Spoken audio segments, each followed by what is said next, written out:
का एखाद्या मुलीबरोबर काही जर वाईट वर्तन झालं तर त्याची जबाबदारी रॅपिडो घेणार आहे का सरकार घेणार आहे का? मोबाईल ते खिशात ठेवून देतात एकदम, कारण राजरोज रोड माहिती आहे सर्वांना, तर ते रोडने डायरेक्ट ते बाईकवर घेऊन जातात आणि ते आम्हाला समजत नाही हा रॅपिडोवाला आहे. पण आम्ही जेव्हा करा नाही तर मग आम्ही कारवाई आम्हाला करता येतेच, आम्ही वाकड्यात पण कारवाई करणार. मग आमची वाकड्यात कारवाई म्हणजे मग आमचे पोरं ऐकणार नाहीत, कारण हे प्रत्येक गोविंदा जो आहे प्रो गोविंदा जो होतो प्रताप सरनाईकांचा, त्यांचा स्पॉन्सर हा रॅपिडो आहे.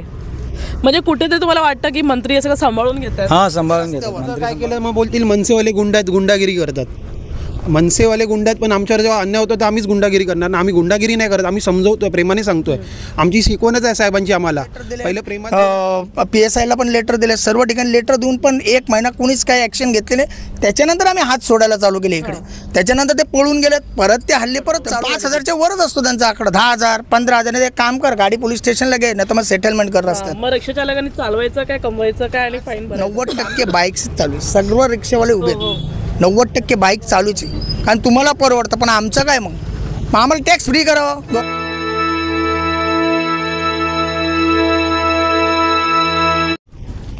नमस्कार, आपण विरारमध्ये आता उपस्थित आहोत. विरारच्या ग्लोबल सिटी या परिसरामध्ये आजचा मुद्दा हा पुन्हा एकदा रॅपिडोचा आहे. गेल्या काही दिवसांपूर्वी जे आहे ते ओला, उबेर, रॅपिडो हे सततचे मुद्दे वसई विरारमध्ये प्रचंड वाढत चालले. त्याचं कारण म्हणजे की गेल्या काही महिन्यांपूर्वी रॅपिडोतर्फे जी बाईकची सुविधा होती ती बंद करण्यात आली होती. नंतर रॅपिडोनी बाईकची सुविधा हे म्हणून चालू केली की कुठेतरी नागरिकांची जी आहे ती अपेक्षा आहे की बाईक सुविधा चालू व्हाव्या.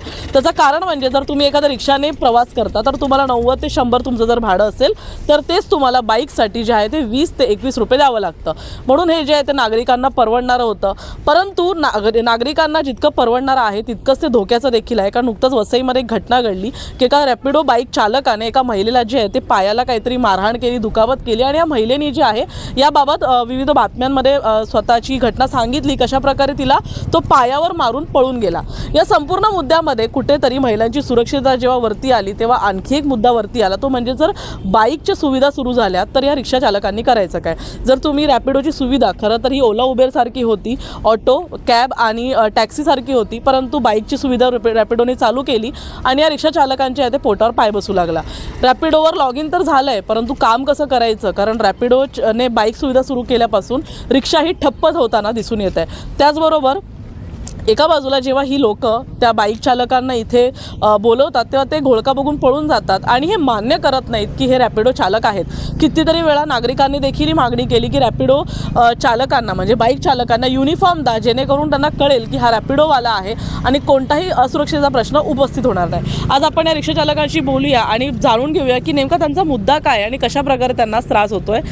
सर, काय मुद्दा आहे, काय त्रास होतोय तुम्हाला आजच्या दिवसात? मुद्दा म्हणजे असा, आता हे गव्हर्नमेंटनेच डिक्लेअर केलेलं आहे की रॅपिडो बाईक टॅक्सी अलाउड नाही आहे. बरोबर आहे, त्यांच्याकडे ॲपसाठी परमिशनच नाही, लायसन नाही आहे. आज कित्येक अशा गाड्या चालत आहेत 2 व्हीलर इकडे वसई विरारमध्ये ज्या इनलिगल आहेत. बरोबर, ते गव्हर्नमेंटने स्वतः ट्रान्सपोर्ट मिनिस्टरने डिक्लेअर केलेलं आहे, तरी पण ते राजरोजपणे चालत आहेत. उद्या उठून एखाद्या लेडीजबरोबर एखाद्या मुलीबरोबर काही जर वाईट वर्तन झालं तर त्याची जबाबदारी रॅपिडो घेणार आहे का सरकार घेणार आहे का? आज आमच्या किती रिक्षा चालक आहेत, त्यांनी आता नवीन गाड्या घेतल्या आहेत. काही जणांच्या गाड्या आधीपासून आहेत, त्यांचे EMI नाही जात आहेत, त्यांच्या घरात अजून जेवायचे वांदे आहेत का? तर हे बाईक टॅक्सी चालू झाली त्यामुळे. याच्यावर काहीतरी सरकारने लक्ष द्यावं. आमच्या आज अक्षरशः गाड्या आमच्या बंद करून बसावं लागतं आम्हाला. काय सांगाल आज? काय प्रताप सरनाईक स्वतः बोलले होते की कारवाई झाली पाहिजे, पण आता कारवाई होत नाही. त्याच्यानंतर आम्ही जेव्हा प्रताप सरनाईकांनी जेव्हा सांगितलं त्यांना, त्याच्यानंतर आम्ही रॅपिडो ऑफिसला पण जाऊन भेटलेलो आहे. त्यांनी आम्हाला सरळ झालं की ते आमच्या हातात नाही, तुम्हाला ते बँगलोरला जायला लागेल. आता रिक्षावाला बँगलोरला जाणार कुठून? तर स्वतः मी एक मनसेचा पदाधिकारी, उपशहराध्यक्षाचं पद आहे माझ्याकडे वाहतूक सेनेचं.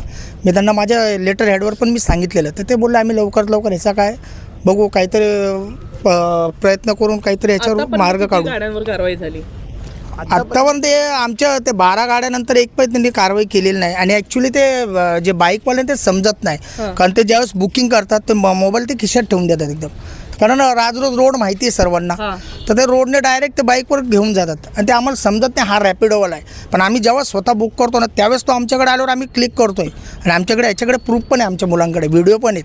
पण त्याच्यावर पण आम्ही विचार केला का ह्याच्यावर काय करावा, गव्हर्नमेंटशी काय बोलावं. हा जो रॅपिडोचा मुद्दा फक्त वसई विरारमध्येच आहे की इतर ठिकाणी पण हा इतकाच त्रास? इतर ठिकाणी पण त्रास, पण जास्ती करून विरारवाल्यांना खूप त्रास होते. आम्ही इथलेच स्थानिक रहिवासी आहेत मॅडम. मग आता काय ठरवलं, रिक्षा बंद ठेवायची? रिक्षा बंद ठेवायची. आम्ही आता परत उद्या आमचे RTO बरोबर परत मीटिंग आहे. RTOला आम्ही आमचं मनसेचं लेटर देणार आहे पहिले. इथून इकडे वेस्टला ईस्टला सर्व ठिकाणी प्रत्येक स्टँडवर पण लेटर देतो आहे का जेणेकरून जो बाईकवाला दिसेल त्याच्यावर तुम्ही कारवाई करा, नाही तर मग आम्ही कारवाई आम्हाला करता येतेच. आम्ही वाकड्यात पण कारवाई करणार. मग आमची वाकड्यात कारवाई म्हणजे मग आमचे पोरं ऐकणार नाहीत, कारण हे प्रत्येकाचे आज पोटावर आलेत. इतके दिवस आम्ही ॲडजस्ट केलेत. किती रिक्षावाल्यांची आत्ता कमीत कमी आमच्याकडे आत्ता 200 रिक्षांची आमच्याकडे लिस्ट आहेत आणि या आत्ताचे आहेत आमच्याकडे कंप्लेंट्स आहेत का ह्या बाईक बंद करा. आणि आम्ही याच्या पहिले पण हा विषय मांडलेला आहे रॅपिडोवाला, पण ते ना आम्हाला राजरोज नाही हम करेंगे, हा रुको थोडा अभी चल रहा है, ह्या गोष्टी तर आम्हाला उत्तर देतात ते. त्याच्यामुळे आज आमची कंडिशन आम्हाला माहिती आहे का आम्ही 200-250 रुपये धंदा करतोय 14 तासात, जेणेकरून या बंद झाल्या पाहिजे हीच आमची मागणी यांच्या सरकारकडे. बाईक बंद झालीच पाहिजे. काय सांगाल, आज घरात काय परिस्थिती आहे? आज घरात आता कालची परिस्थिती अशी आहे की आम्ही 300 रुपये धंदा केलेला आहे. आम्ही घर कसं चालवायचं? 200 रुपयाचे CNGच येतो आणि इथे सर्व रिक्षावाल्यांचं पोट फक्त रिक्षावर चालतं. कोणी इथं बिझनेसमॅन नाही वगैरे काही नाही. आणि पहिला मुद्दा असा आहे, ही बाईक ही बंद झालीच पाहिजे, कारण बाईकला परमिशन नाही आहे तरी हे चालवतात. आणि इथले RTOनी आमचा एक मागणी आहे की RTOनं यांच्यावर ॲक्शन घ्यायला पाहिजे, कारण हे अजूनही सारच चालवतात. आत्ताही तुम्ही ID चालू करा, बाईक बुक करा, लगेच बाईक येणार. तर आमची एकच मागणी आहे की बाईक बंद व्हायला पाहिजे, आम्हाला न्याय भेटला पाहिजे. याच्यामध्ये एक मुद्दा असा आहे की प्रताप सरनाईकने जेव्हा सांगितलं होतं की रॅपिडो हे इलिगल ॲप आहेत, आता त्यांच्या तुम्हाला माहिती आहे का त्यांच्या गोविंदा जो आहे, प्रो गोविंदा जो होतो प्रताप सरनाईकांचा, त्यांचा स्पॉन्सर हा रॅपिडो आहे. म्हणजे कुठे ते तुम्हाला वाटतं की मंत्री असं सांभाळून घेतात? हां, सांभाळून घेतात, मंत्री सांभाळून घेतात. आणि ही गोष्ट आता मी तुम्हाला सांगतो, ही गोष्ट अशी आहे, फक्त ही मुंबईमध्येच रॅपिडो चालू आहे. ही रॅपिडो बाईक ही पुण्यामध्ये चालू नाही आता, कारण पुण्याच्या रिक्षावाल्यांची एकता आहे आणि इथल्या रिक्षावाल्यांची एकता नाही आहे, म्हणून इथं सर्रास ही मजुरी चाललेली आहे. एकता का नाही आहे, काय वाटतं, काय प्रॉब्लेम होतो? प्रत्येकाचं पोट बघायचं आहे, एवढे प्रॉब्लेम आहेत, धंदा पाणी नाही, त्यामुळे प्रत्येकजण विचार करत नाही की आपण एक यावं. इथे कोण एक यायला मागत नाही, पण आता इथे सर्वांनी एक आलेले आहेत आणि इथून पुढे पण एक येतील अशी आमची आशा आहे. आता इथे जे रिक्षा चालक उपस्थित आहेत की ग्लोबल सिटीचेच आहेत? हो, ग्लोबल आजूबाजूचेच आहे, लोकलचेच आहेत सर्व. काय सांगत होता तुम्ही प्रताप सरनाईकांबद्दल काहीतरी बोलत होतात की मंत्र्यांकडून काही अपेक्षा नाहीये न्यायाची, कारण आता जे ॲप ते बॅन करतात त्याच्यावरच आता ते मॅडम ते बॅन करतात, मग चालवतात काय? गव्हर्नमेंट करते काय? इथले पोलीस प्रशासन करते काय? हां, ते जर काही नाही होत असेल तर आम्हाला सांगा, आम्ही आमच्या मनसे स्टाईलने करणारच. आम्हाला करता येतं. मग शेवटी नाही ऐकलं तर आम्ही सरकार आमची जे रस्त्यावर काय केलं मग बोलतील मनसेवाले गुंड आहेत, गुंडागिरी करतात. मनसेवाले गुंड आहेत, पण आमच्यावर जेव्हा अन्याय होतो तर आम्हीच गुंडागिरी करणार ना. आम्ही गुंडागिरी नाही करत, आम्ही समजवतोय, प्रेमाने सांगतोय. आमची शिकवणच आहे साहेबांची आम्हाला, पहिलं प्रेमात बोला, नंतर कानाखाली मारा. आता आम्ही प्रेमात बोलून थकलो. एवढे लोक जर की आम्ही ना आता लेटर नाही आहे ह्याच्या, आता 1-1.5 वर्षापूर्वी पण आम्ही RTOमध्ये हे दिलेलं आहे सर्व पेपर्स, पण अजूनपर्यंत त्याच्यावर काहीच कारवाई नाही झालेली आहे. इव्हन की आज मुंबई पासिंगच्या रिक्षा पण इकडे येऊन चालतात मॅडम. मुंबई पासिंगच्या रिक्षा पण इकडे येऊन चालतात आणि त्यांचे सर तुम्ही बघा ना, त्यांचे सगळ्यांचे ना डॉक्युमेंट्स इनव्हॅलिड आहेत. एक रिक्षा चालकांचा एक हे असतो की नल्ला रिक्षावाला, त्याचा एक मोठा प्रॉब्लेम म्हणजे रॅपिडो बाईकचा तर त्रास आहेच, पण तेवढाच त्रास तुम्हाला नल्ला रिक्षावाल्यांचा मुंबईवालेच आलेत ना. आता मुंबई पासिंगचे जेवढे रिक्षा आलेत नाही ते सगळे नालासोपारा ईस्टला राहणारे आहेत, संतोष भवन, धानीबाग वगैरे सगळे नल्ला रिक्षा चालतात मॅडम इथे. इकडे प्रशासन लक्ष देत नाही, काहीच नाही, RTO नाही, काही नाही, सर्व झोपलेले ते. आता मनसे स्टाईल पुढे काय आहे? आम्ही मागे 2-3 रिक्षा फोडलेल्या, डायरेक्ट सांगतो मी लाईव्हवरच, आम्ही 2-3 रिक्षा फोडलेल्या नाही ऐकत. तर आम्ही प्रशासनाला सांगितलं, गव्हर्नमेंटला पहिले RTOला लेटर दिलेत, PSIला पण लेटर दिले, सर्व ठिकाणी लेटर देऊन पण 1 महिना कोणीच काही ॲक्शन घेतले नाही. त्याच्यानंतर आम्ही हात सोडायला चालू केले इकडे. त्याच्यानंतर ते पळून गेलेत, परत ते हल्ले परत चालू झाले तिथे, आणि त्यांचं तेच आहे, रोज येतात इथे धंदा करतात निघून जाणार. त्याच्यामुळे आम्ही इथले स्थानिक रहिवासी आम्ही जायचं कुठे? ह्याच्यावर गव्हर्नमेंटचं काही लक्ष नाही. त्यांना विचारलं ना, ते एकच सांगतात का इथे ना नियमानुसार MMRDAचा जो नियम आला आहे तर तुमची रिक्षा तुम्ही कुठे पण चालू शकतात. आम्हाला त्याचा हे नाकार नाही. आम्ही जर की RTOला टॅक्स भरतोय तर पेपर पण तुमचे ओके पाहिजे मग. आणि आमच्याकडे लिगली आहे, प्रत्येकाकडे ॲप्सवर आमच्याकडं ह्याची हे आहेत त्यांचे काय संपलेत. मग गव्हर्नमेंट तिथं काय बोलत नाही? मुंबईच्या गाड्याचे टोटली पेपर संपलेले आहेत आणि ते आमच्याकडे प्रूफ्स आहेत, आम्ही बोलतोय आज. एक म्हणजे माझं एक बोलतो ना आपण, एक साधं म्हणजे कॉमन सेन्सवाली गोष्ट. जर MMRDA तुम्ही दिलं आम्हाला परमिट, बरोबर आहे, जर मुंबईच्या गाड्याकडे येऊन गाड्या चालवत आहेत, मग आम्ही जर काश्मीरा नाका जरी क्रॉस केला ना, मग 48 पासिंगवाल्या गाड्यांवर कारवाई का करतात? हे एक आम्हाला साधा प्रश्न आहे प्रशासनाला. बरोबर आहे. आणि दुसरी 02 पासिंग 02, 03, 47 आणि 04 एवढ्या जेवढ्या पण गाड्या आल्यात ना इकडे मुंबईच्या गाडी चालणाऱ्या, एक ऑटो क्लिकर म्हणून ॲप येतं, ते चालवून हे लोक गाड्या इथे चालवतात. ओके. मग आम्ही इथे धंदा कसा करायचा? म्हणजे विदिन अ सेकंड, म्हणजे तुम्हाला भेटणार पण दिसणार पण नाही. मायनर सेकंडमध्ये मुंबईच्या लोकांना इथे अलाउड आहे, पण इकडचे लोक बाहेर जाऊ शकतात. नाही जाऊ शकत. मग हेच मला विचारायचं, हे का म्हणजे असं अन्याय काय? त्या गोष्टीसाठी आमच्या गाड्यांवर केसेस झालेत, फाईन पडल्यात आम्हाला. आम्ही भरून गाड्या सोडवल्यात. किती हजाराचा फाईन पडतो? तर 5,000च्या वरच असतो त्यांचा आकडा. 10,000, 15,000. एक काम कर, गाडी पोलीस स्टेशनला घे, नाही तर मग सेटलमेंट करत असतात. मग रिक्षा चालकांनी चालवायचं काय, कमवायचं काय आणि फाईन भरायचं काय? मग आम्ही तोच प्रश्न पहिला आमच्या आरटीओला विचारलेला. आम्हाला आरटीओ काय बोलले, नाही आम्ही याच्यावर ॲक्शन घेणार 100%, तुम्ही हे राहा. म्हणलो ठीक आहे. तर 2-3 गाड्या त्यांनी काय पकडल्या असतील, त्याच्यानंतर परत काहीच नाही. पुढे त्यांची काहीच ॲक्शन होत नाही, काही नाही. जे करतो ते आम्ही आमच्या याच्यानेच करतोय. आज बाईकचा पण आम्ही विषय घेतलेला, अजूनपर्यंत काही नाही. आम्ही फक्त आमच्या वरिष्ठांच्या लेटरची वाट बघतो. ते लेटर आल्यावर आम्ही RTOमध्ये जाणार, PSI साहेबांकडे जाणार, ईस्ट वेस्ट दोन्ही साईडला. जितके होईल तितके स्टँडवर ते लेटर आम्ही पोस्ट करणार, पाठवणार.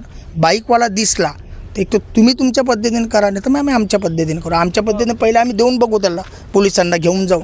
ते जर की कारवाई करतात तर ठीक आहे, नाही तर मग आम्ही आमच्या पद्धतीने कारवाई करू. आज 90% बाईक्स चालू आहे, सर्व रिक्षावाले उभे आहेत. 90% बाईक चालूच आहे, कारण तुम्हाला परवडतं. पण आमचं काय? मग आम्हाला टॅक्स फ्री करावं गव्हर्नमेंटने, बस. मग जसा धंदा करायचा तो तसा करेल. टॅक्स फ्री करून द्या आम्हाला सर्व याच्यात. नो पासिंग, नो काहीच नाही. मग आम्ही पण विदाऊट पासिंग बिसिंग चालू मग गाड्या. तेव्हा गव्हर्नमेंटला परवडणार आहे का? नाही परवडणार. कारण बाईकला तुम्ही बोलतायत ना आम्ही परमिशन दिलेली नाही आहेत, मग बाईक चालतात काय, कशा चालतात? प्रशासन करते काय? तुम्ही आमच्याकडनं नाही, तुम्ही रॅपिडो ऑफिसला डायरेक्ट बोला ना, रॅपिडोवाल्यांना का बाबा तुम्ही तो जो ऑप्शन आहे बाईकचा तो उडून टाका. अजूनपर्यंत साहेबांपर्यंत गेलेला नाही आहेत. ह्यो खालच्या लेवलचा विषय, तो आम्ही पदाधिकारी तो आम्हीच सॉल्व्ह करतात. ज्यावेळेस आमच्याकडून नव्हतं त्यावेळेस आम्ही वरिष्ठांकडे जातो. पण हा आमच्याकडनं होणार, ही आम्हाला अपेक्षा आहे, गॅरंटी आम्हाला.